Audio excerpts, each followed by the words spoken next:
everyone. Welcome to the Cynthia Linox Show. I am your host, Cynthia Linox, here to remind you that this is the best season of your life. It is the best season of your life because this is a season of awareness. This is a season where you're going through a journey of self discovery to discover your true, authentic self. What is it that you like? What is it that you desire of life? What is it that will make you happy? What do you want out of life and how to get it? Where are you going with the rest of days you have left to live? Days, weeks, months, years. What are you going to do with your life moving forward? We don't have much time. Whether you have 10 years, 20 years, 30 years, 40 years, or 50 years, it doesn't matter. Every single moment count. And the sooner you get to know who you are, I'm talking about the core, your true authentic self, the better your life will be. Why? Because you will become so authentic, being able to be yourself and to enjoy, to live life to its fullest in every situation. So, this journey of self discovery it's not really a search, it's a discovery. Once you become aware of the desire to know who you are, things begin to unfold, things begin to open up. I know that has been my experience. And the more focused you become, the more aware, because it's an awareness, things will change.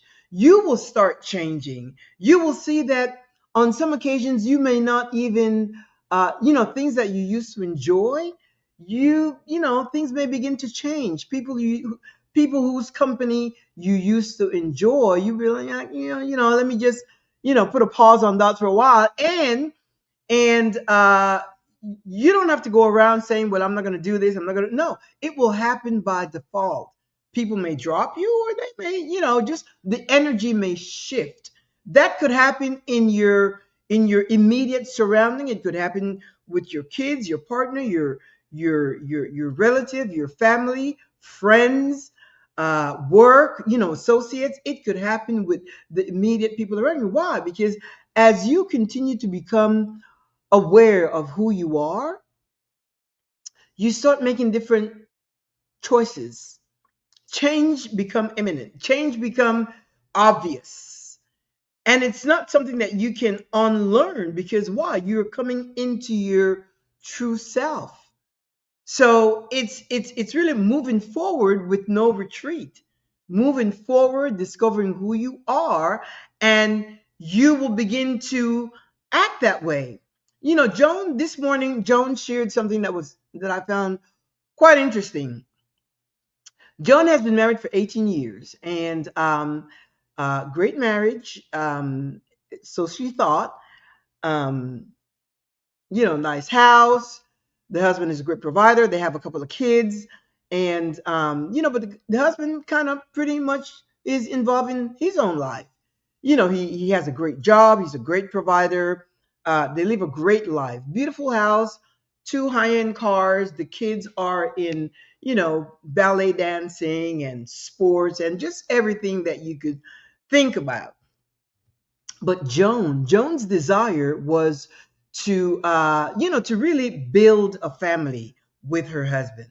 Joan had an image of a family, a couple of kids, the dog and the husband walking in the park and just really creating memories with them and so forth. So every single uh, week, I guess, because that's when they had their days off, the weekend, she would bug her husband. She wants to do things together. She wants to do things together. And this went on for a few years. And she said she used to cry and cry and cry because he would get up on a Saturday morning and he would go play golf.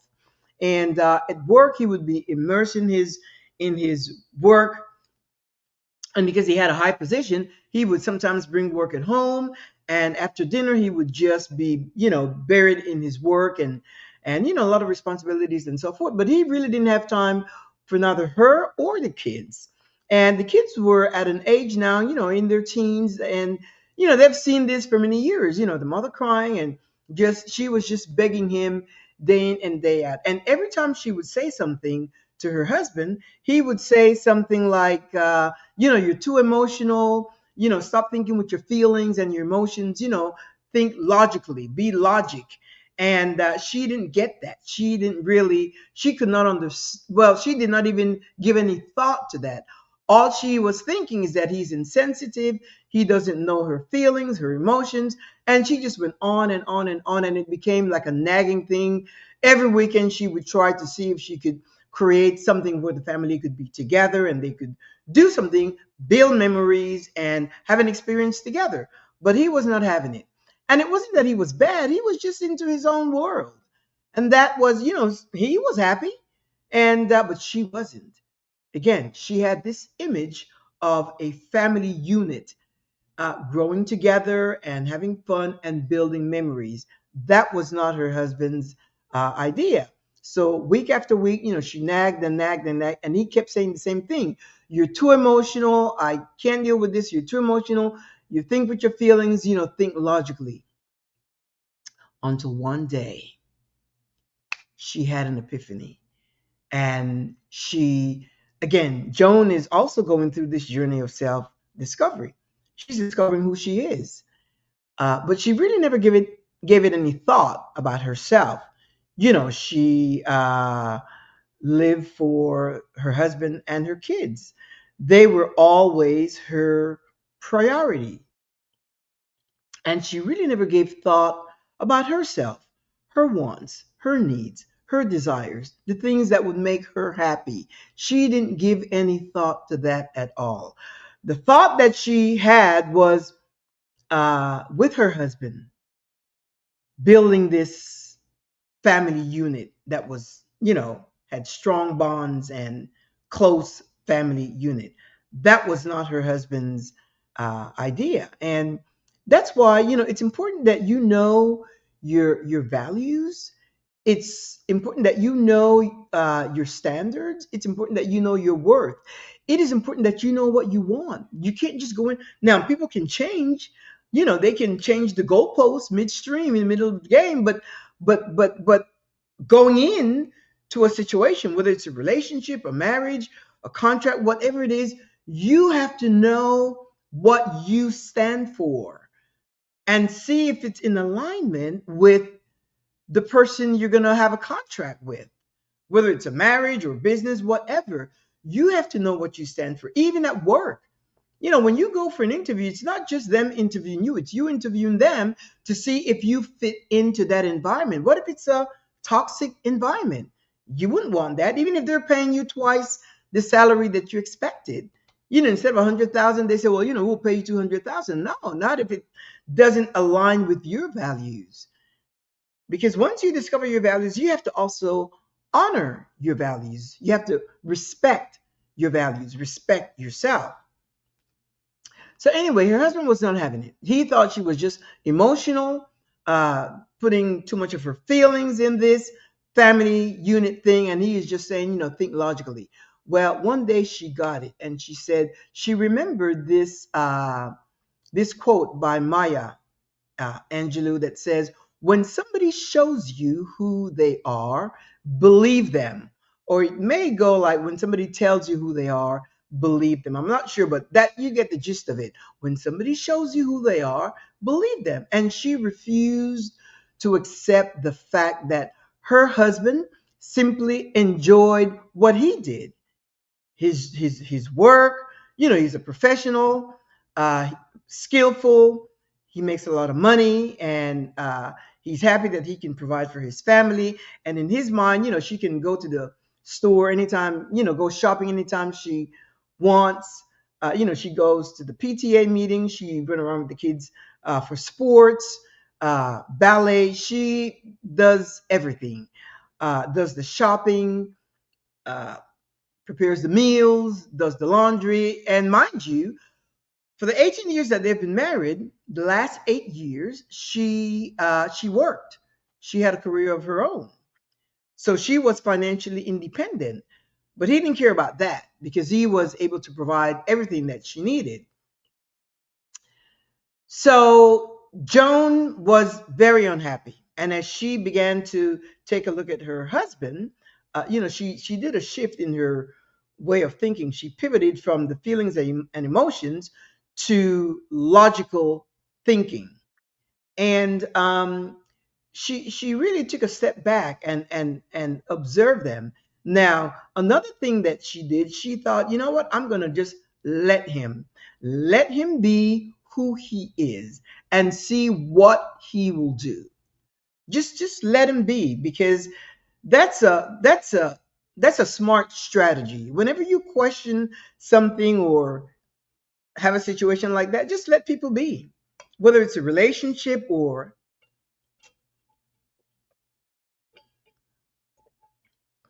a friendship or a connection, whatever, just let people be. See how they treat you, see how they react, see what they do, and you will learn your place in their lives. So she allowed her husband to be himself, to just, comes the weekend, he would get up and go play a round of golf and come back and sometimes hang out with the guys, his friends, come home, eat, and while the family would be sitting enjoying a movie, he would go do something else. Go to the basement and does a bunch of his whatever his hobby was. He just did that, and he was happy with that. She observed him being happy. And he kept saying to her, I cannot make you happy. Now, mind you, I don't believe Joan was, well, she said she was not looking for him to make her happy. She just really wanted to build this family unit and give the kids a great experience. Um, a good experience growing up as a family unit so that they would have something to reference. She wanted to create a framework of a family unit, happy, doing things together, enjoying time together, building a bond, and building memories together. That was her expectations when she got married and had the kids and so forth. Evidently, he was not having it. That was not his thought. He just got into this place where he start to enjoy his time with his friends and at the expense of his family. And she would cry every week. She would cry because she would just kind of hope that each week that he would get it, like, oh, wait a minute, I need to nurture my relationship with my family. I need to nurture my relationship with my wife. I need to nurture my relationship with my family. But that did not change. And so she began to think critically. Joan started to think logically and ask herself the questions about herself. What is it that she wants in life? What is it What are the things that will make her happy? Who is she? What are my values? What's my worth? What are my standards? Do I have any boundaries? It's like, is this what life has dealt me? And do I have to accept that? She started asking all these questions. She started asking herself all these questions. How do I deal with this? And in her mind, it seems like she wanted to save uh, her marriage because, two kids and so forth. But then she start, when you go through this journey of self-discovery, you this whole thing about prioritizing yourself, that can be an issue in some cases because when you are married with kids, the kids get the priority. They need something done and you're hardly going to say no. They want to go out with their friends and they need a ride to the mall, whatever.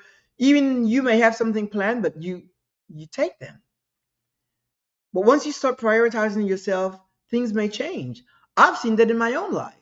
My whole our I've been married for many years, and my husband was always the priority, and I enjoyed that. I don't regret 1 minute. I enjoyed it. As a matter of fact, he would say, "Oh, you have spoiled me." He would say that, and I would be okay with that. I would be totally okay with that. But as I started this journey of self-discovery, and I'm not talking about 16 years ago, when I left religion and all that. I'm talking about recently with you, this show, when I started this whole thing about a journey of self discovery to come into your true, authentic self so that we can be aware of who we are, our worth. And, I never questioned that because I've shared on my shows before how when I was, younger and I went, I went to the store with my dad and saw this dress and I looked at it and I looked at the tag and it was expensive. And my dad was like over here at the other extreme of the store. And he came over and he said, "What are you doing?" I said, "I'm looking at this dress." And I said, "Well, oh, look at the price, Dad." And he says, "Why are you looking at the tag?" Almost like you're not the one that's going to pay for it. He said, "If you want it, get it." He says, "You deserve it." So ever since my dad told me that, I just took that to heart and always knew that I was deserving, that I was worth it, and so forth. So I didn't have any question about that, not realizing there is a deeper surface to uncover, and and I believe it happens with seasons, different seasons of our lives, and you can determine how your seasons work, whether it's in decades or you may move to a new city, that's a new season. You may become an empty nester, that's a new season. You determine how the seasons shift in your life. And but I'm in a new season, and I think since I started my this podcast, this talk show, this is a new season for me. And I've shared before how I started this show with the whole theme of the show was going to be the happy mindset, how to keep yourself happy and encouraged and motivated and optimistic and all of that. And with time, as I talk with folks and whatever, I start to uncover a need, and that was to journey through to go through a journey of self discovery. And then with that, something else arose, and that is people that are going through this journey of self discovery are having this impasse with their religious indoctrination. And some people said, it's hard for us to get to this place with this hanging over us because, we've been told for so many years that um, how unworthy we are. We are not worthy. Without God, you can do nothing. You are nothing without God, and everything good comes from God. And you can do nothing. Everything bad comes from, in the doctrine of Christian religion, there's a devil, and anything bad that happens, it's the devil's fault, and so forth. So, it's hard to challenging, I would say, to come into a place to know who you are if you're thinking, without God, I can do nothing. And so you have to try to figure out how is that going to work for you. But the whole thing is getting to know who you are. And like Joan's husband said to her, think logic, use logic, stop using your feeling and your emotions, which is when she was nagging him about spending time with the family and with her and so forth and nurturing the relationship. And he's like, "Oh, you're too emotional. Your feeling is too sensitive and fragile, and, be logical." So as I was sharing that with me, my husband, he was the priority. But now that there has been a shift, there has been a shift. Why? Because I have come into a new season. He's still the priority after me. I am the priority in my life, of my life. I am the priority. But what happens is that as you make yourself the priority, you come into a place of your true, authentic self. What is going to happen is that you are going to present a better version of who you are, your genuine self, to that person, physically, emotionally, mentally, psychologically, and in all ways, you're going to give them a better version. So they don't have to fear the shift. Your immediate family, they're gonna notice that there is a change in you. Your kids, your partner, your spouse, your relative, your family, your friends, your coworkers, they will notice that there is a shift. On occasions where you would always say yes and volunteer and stay late and do this and do that, you may come to a point where you said, no, I've got another commitment, I'm going to have to leave on time, or today is not going to work for me, let's plan for another day, or no, I don't think I'm going to invest that kind of money, let me just give it some thought and we can talk about this later. All these things, people are not used to you saying that or doing that or even thinking that way. So you will have some challenges when it comes to your personal life. But understand, you're becoming a better version of you. You're getting to know who you are. This way, you don't build any kind of resentment, any kind of bitterness, any kind of jealousy. You don't build any of that because you compare yourself to no one. And all you're thinking is that they're going to get the best of you. So getting back to Joan, Joan decided to start thinking logically. She let her husband just be himself. And she saw that he really had no interest in nurturing their relationship. He showed no interest in nurturing their relationship. He showed no interest in spending time with her. He showed no interest in building memories with his children. He showed no interest in that. He wasn't a bad guy. That was his family, they were not his priority. He was his priority. He did the things that he liked. He enjoyed the job that he did, his work, and he was glad that he was able to provide uh, financially well for his family. And he was happy with his golfing buddies and with all the things that he deemed, uh, that would make him happy. His priority. In the meantime, here is Joan suffering. Joan is suffering and she is crying and she is and he's like he said to her, I'm not the one, I cannot make you happy. And in her mind, she's thinking, I'm not expecting you to make me happy. All I want is for you to nurture the relationship so that we can grow as a family unit, close bonds, and create memories so that the kids, when they look back, they can think, oh yes, mom and dad used to go walking in the park with us, take us walking in the park, with the dog, or we did this, or we took a trip to Paris and we went skiing in the Poconos, and then we went skiing in Colorado, and then we went to New York City to a show, and that they would be able to build memories together. But he wasn't having it. He was not having it. So Joan decided that she's going to be logical about all of this. She's going to use logic at the suggestion of her husband. And then she came up with, you know what? This is not working for me. I am not happy in this unit. I am not fulfilled. I am not pleased. I can either stay in this situation and be unhappy, or I would have to make other choices. So fortunately, Joan is also a professional, and she was working and making a good salary. And she just decided that that relationship wasn't for her anymore.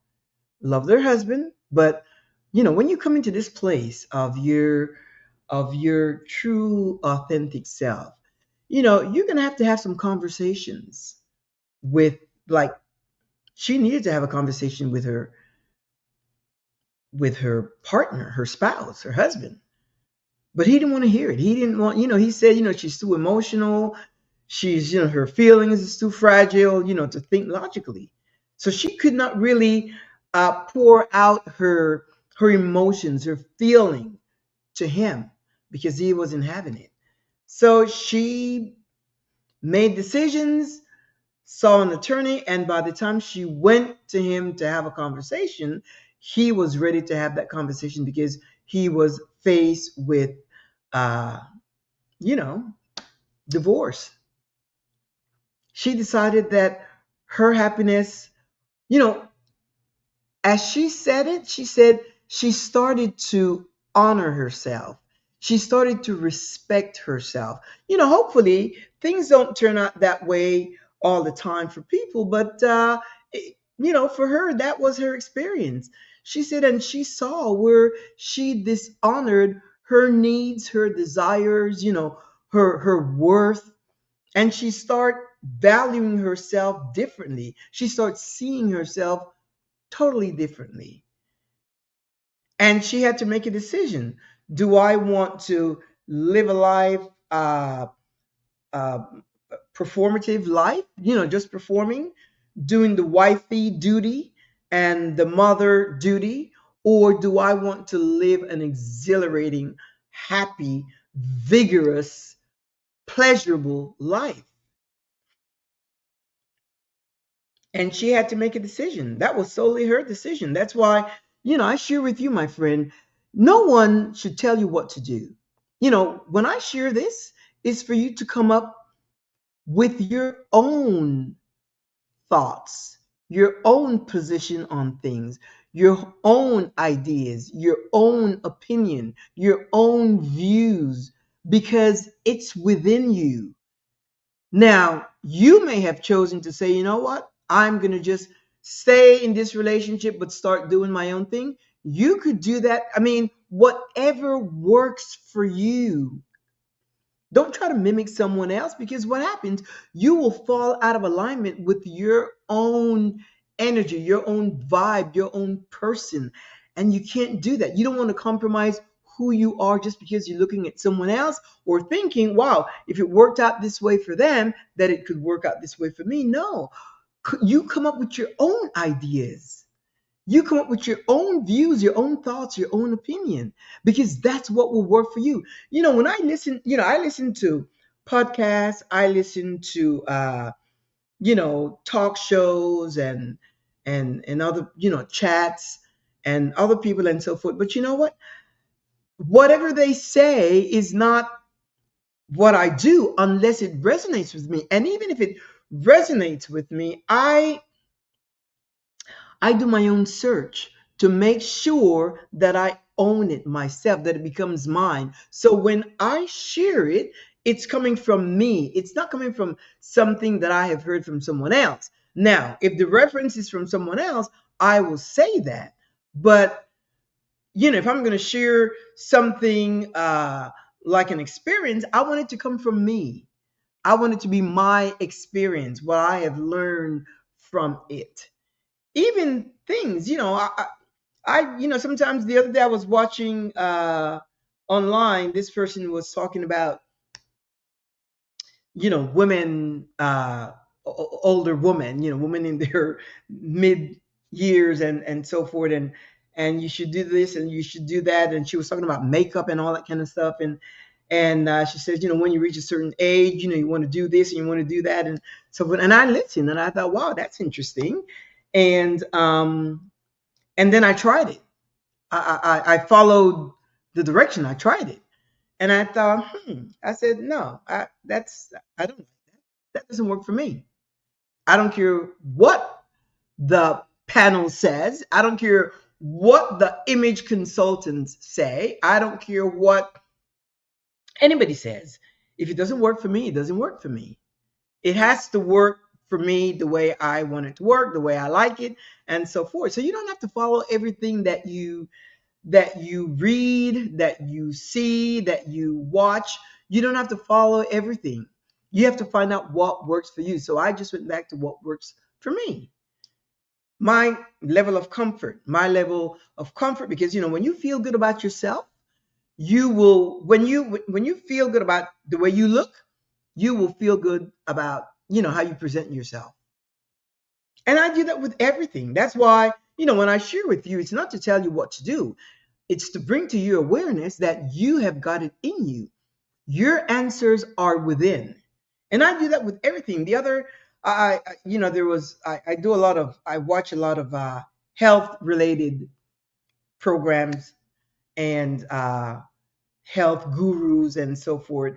I kind of veer on the holistic side because my thoughts is my thoughts are that the body is designed to heal itself and to take care of itself, and the cells regenerate and so forth. And so there was this health guru, and you could see it, his eyes, and you could see that the guy is healthy, and he was saying the same thing that I think: the body heals itself, the body needs rest, the body needs fasting, the body needs this, that, the other. And he was promoting or talking about this herbal supplement.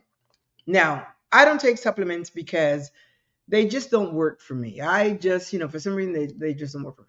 I try to eat, you know, well most of the time and so forth. But he was talking about this herbal supplement, and he said that it's the one plant herb that has all the minerals that you need, all the vitamins, everything, potassium, it has everything. It's like I mean, excuse me, you take that and it will give you all that you need, all the minerals, because, sometimes we don't consume enough food to give us all the minerals that we need. And I thought, you know what? Let me try it. Sounded good. So I went and I bought a bottle. This was about, well, anyway, almost a month ago. And I started taking it. And that's all I take. I don't take any pills, no medication, none of that.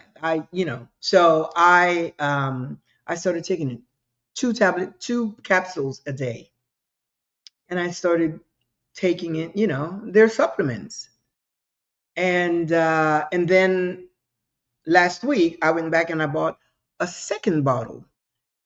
The first bottle I had, like, I don't know, 15 left or something like that. 20 left. And so I went back and I bought a second bottle. And then I thought, I woke up one day and I said, you know what? I don't, it's not working for me. It's just not working for me based on, I have the same feeling like when I take supplements like vitamin D, vitamin C. If I take any of that, it just makes me feel a certain kind of way that I don't like, and, messes with my metabolism and all of that. And I thought, you know what? This is not working for me. But I discovered that on myself. I woke up one morning and I said, you know what? No, I'm going to stop. So I took the second bottle back. I hadn't opened it. I took it back and I, took it back to the store, Whole Foods, and I got my money back. And I stopped taking it.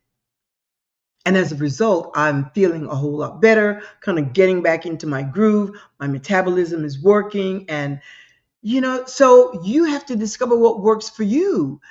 I discovered, with this uh, cucumber lemon water.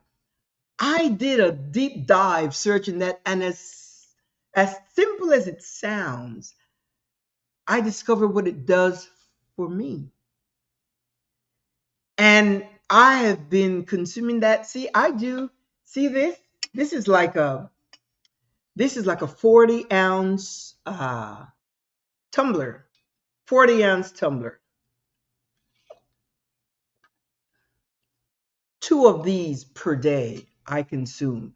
That's the only way I can drink water, because I don't really like water in its own. But anyway, so I have the cucumber and lemon, and I infuse it in a glass bottle. I infuse it, and I drink two of those uh, each day. That works for me. I went and I start looking, the benefits of cucumber lemon juice and all of that. And I am telling you, it works. Your blood sugar, your everything. Your sugar, your your your heart, everything. It's just It's like a detoxifier. It's like it keeps your body alkalized instead of acid, because that's where the cells can damage itself when it's constantly in an acid environment. But if it's in an alkaline environment, your system, then it regenerates and rejuvenates and all of that. I get into all of that. Anyway, I don't know how I got to that, but the reason I am saying that is to um, let you become aware that you can find out what works for you in every aspect, every situation. What I share with you is not telling you what to do. I am just making you aware that you have got it. It's within you. All of the answers are within you. And it's never good or bad, right or wrong, is what works for you. So don't follow what someone else does unless it resonates with you. And even if it resonates with you, you know how to tweak it to make it what do you call it? To make it specific to your needs, to customize it to your needs, whatever it is, whether it's an idea or a thought. Somebody did this, they did that. You don't want to mimic anyone. You don't have to, because you know why? When you discover your truth, now I know that it is a challenge to, when you're trying to walk into this place of self discovery, and you have this teaching, this indoctrination that you're not enough, you're not worthy. Without God, you can do nothing. Apart from me, you can do nothing. And you think that you can do nothing without God, then of course it's going to be a challenge. Why? Because you're going to find yourself short. You're going to think of yourself short, inadequate, not enough. And that's not the case, but you have to discover that for yourself. No one is telling you to leave your religion and all of that. No, you can do whatever you choose to do. But for me, it happened totally different. I left the environment simply because that's what we did. And it was after I started digging and searching, and because I wanted to know. And when I discovered this whole thing is, like I shared in my show last week, it's all a religious construct. It's all made up. All of it is made up. Everything is made up. All of it is made up. All of it. All of it is made up. And even when you go looking to see who decided that the Bible was is the inspired word of God, which books are? Who decided that? Guess what?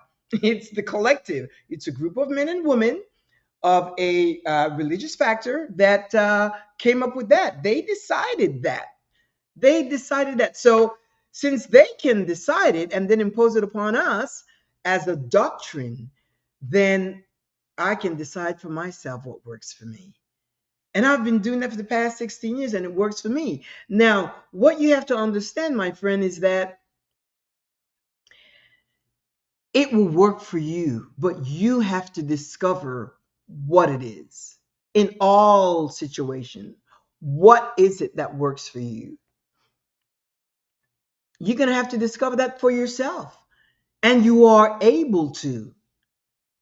You know, I'm in this chat with other women, all women, and it's like women early 50s and up. These are all mature women from different walks. There are like 200,000 women in this chat group. Of course, we're not all on at the same time, but somebody would put out something and ask something and all of that. And it was yesterday. So Penny, we're gonna call her Penny. Penny wrote, she says, I am just, my life is sinking. My life is sinking. My marriage is sinking. She says, we've been married 20 something years, and for the past 10 years, our sex life has been off and on. No, we haven't had a regular sex life in the past 10 years.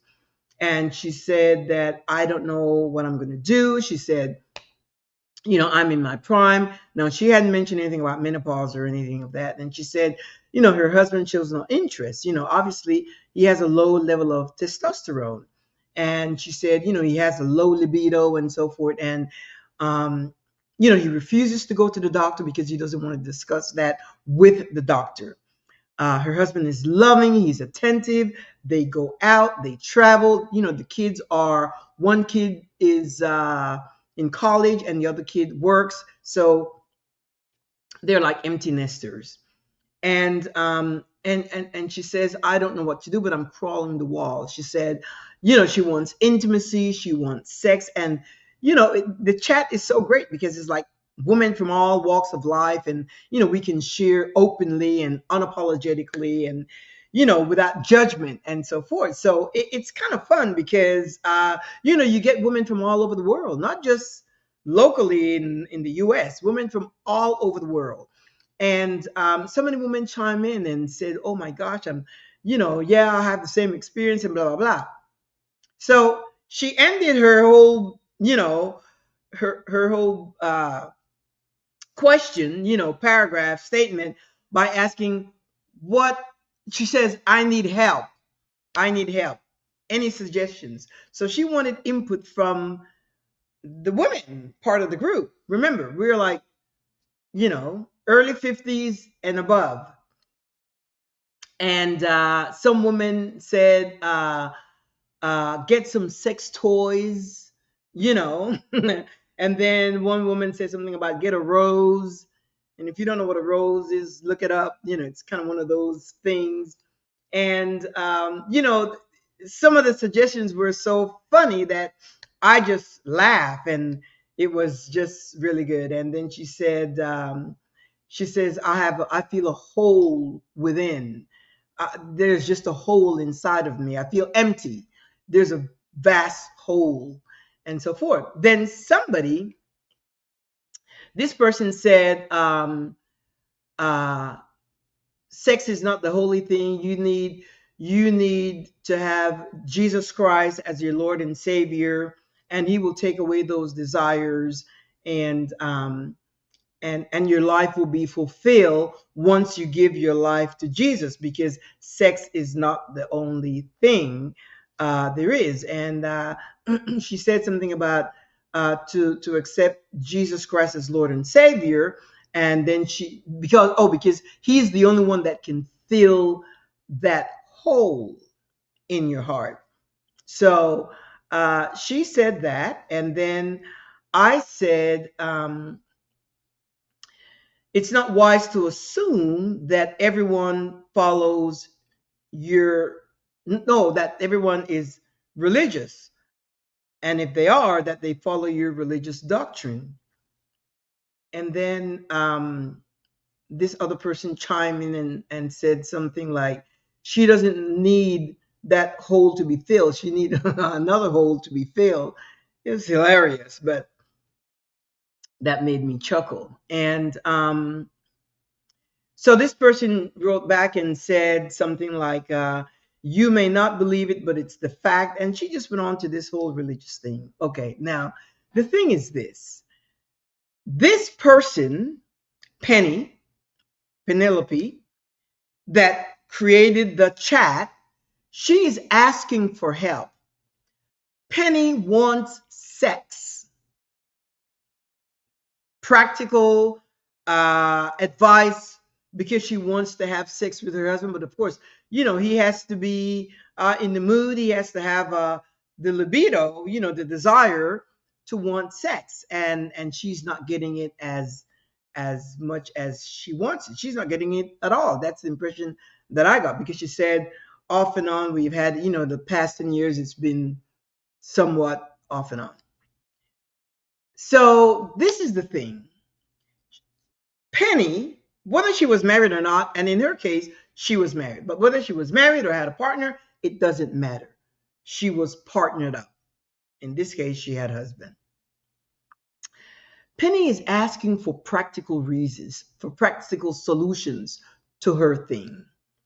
And as a matter of fact, I think I spent time talking to this religious person more so than chiming in to answer Penny's question, because this person kept trying to push her doctrine, her religious doctrine on everybody, on the group. And she kept saying that's not, sex is not the only thing, and that Jesus will take away her desire for sex.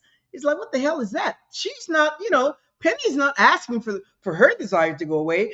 She is asking for remedies, solutions, practical solutions, so that her husband would be stimulated sexually so that they can have more sex. This is a woman to woman conversation. This group is funny, and sometimes I chime in, sometimes I don't.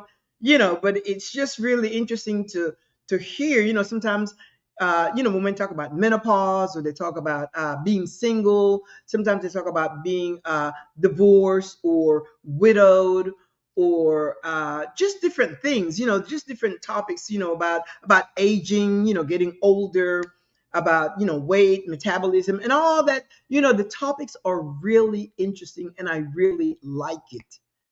I've been part of this group for a while, perhaps over a year or so, and I really like it because it's woman stuff.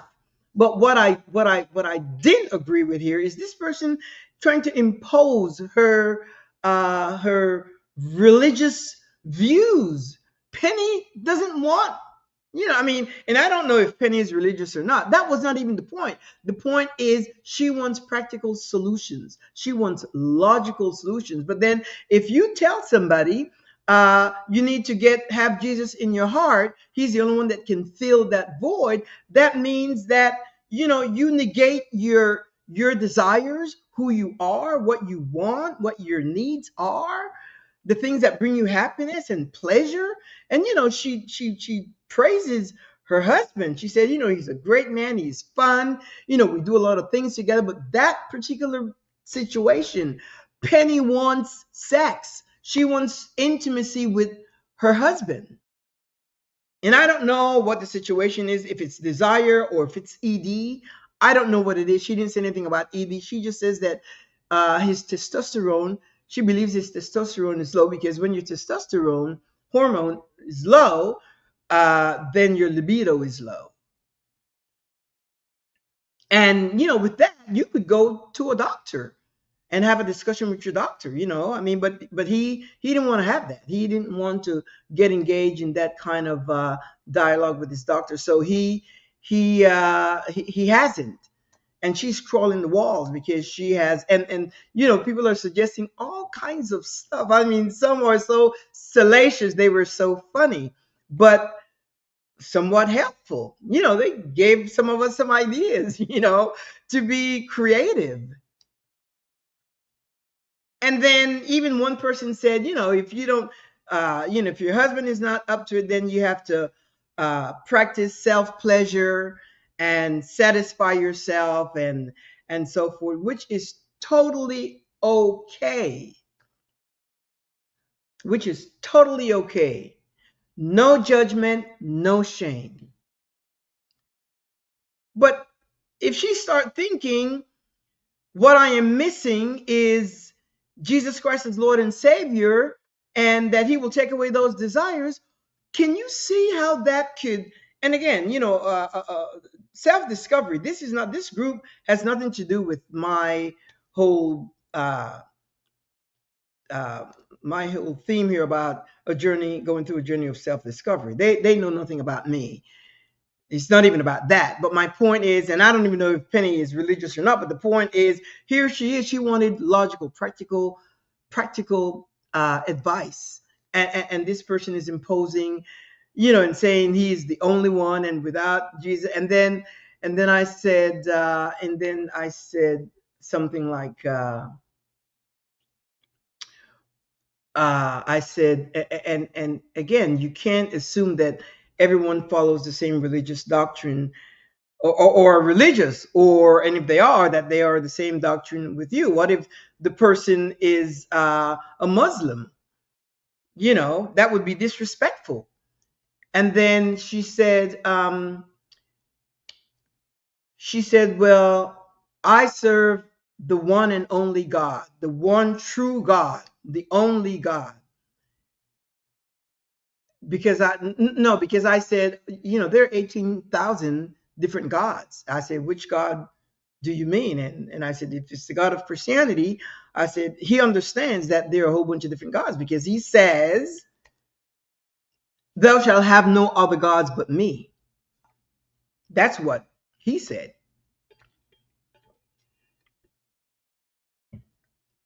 And when he came down from Sinai and they were worshiping the calf, the golden calf, he also, that was a god that they were, an idol, I guess. And to say, so in my mind, so then this God knows that there are other gods that people worship. Why would a God that is almighty? You know what almighty means? Almighty means all powerful. It means that you possess all of the power in the world, all of it, all of it, all of it, power over evil, power over everything.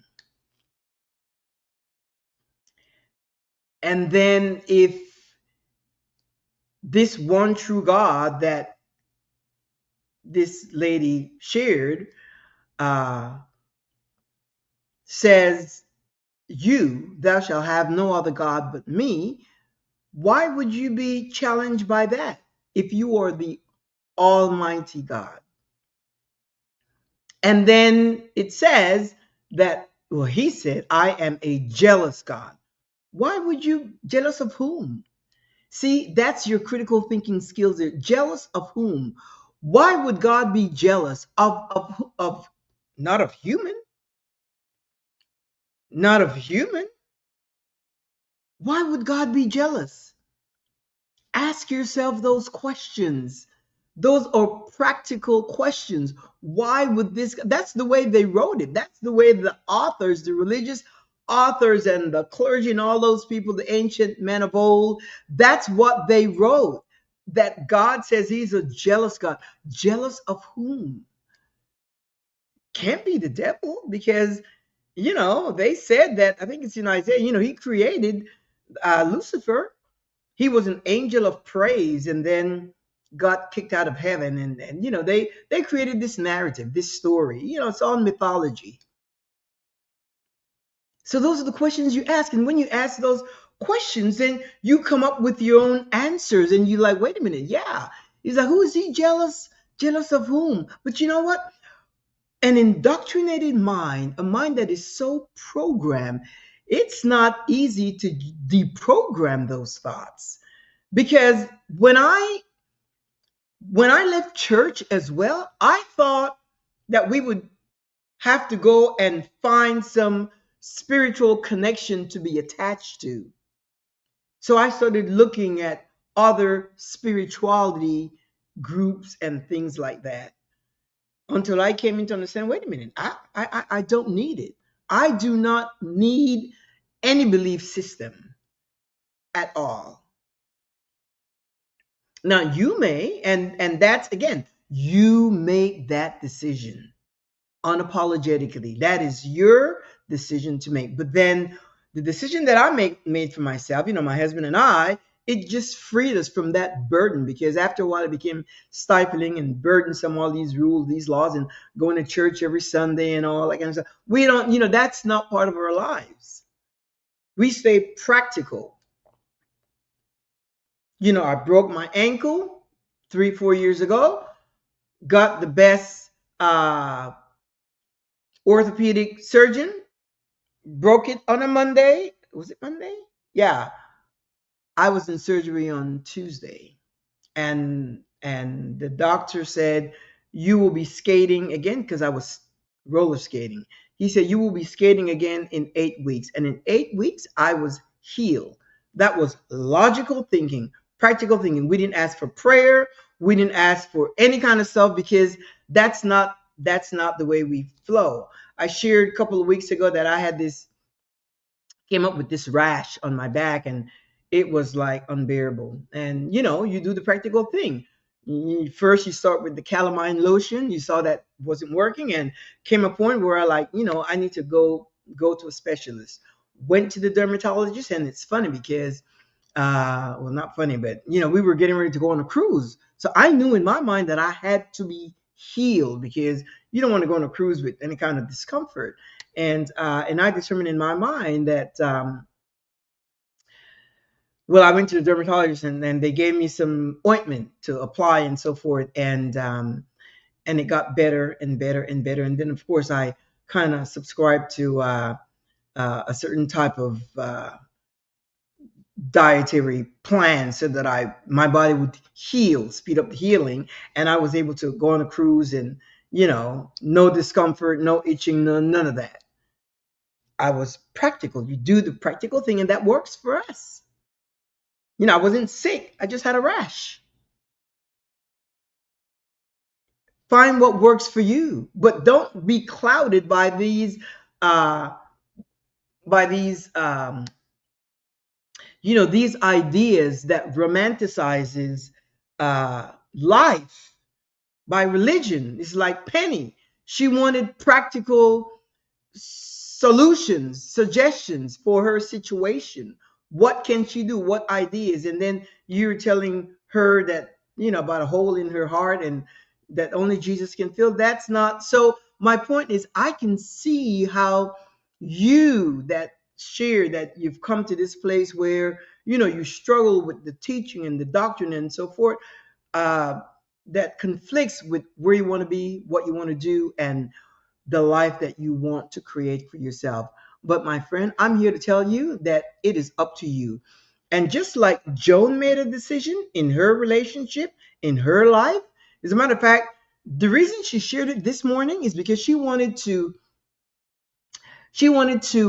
encourage other women. Well, she wanted to know if she was the only one with that kind of situation, and at the same time, to let people know, let other women know that it is okay, that life after 18 years of marriage can be a start over, and it's great. In her situation, she had a career, she was financially independent, and all of that, that worked for her.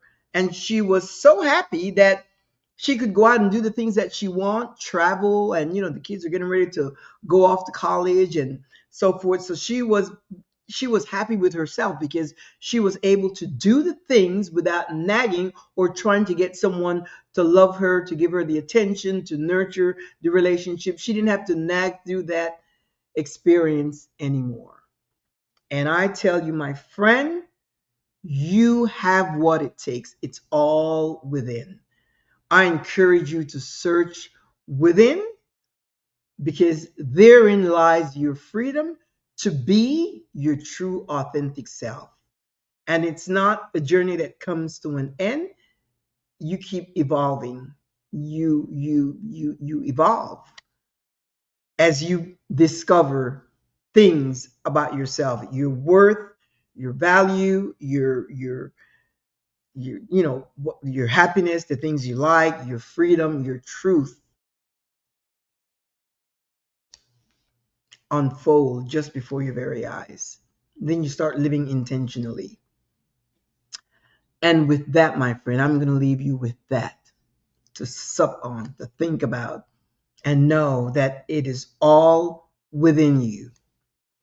Now, every Thursday, 2 p.m. Central Standard Time, we meet right here.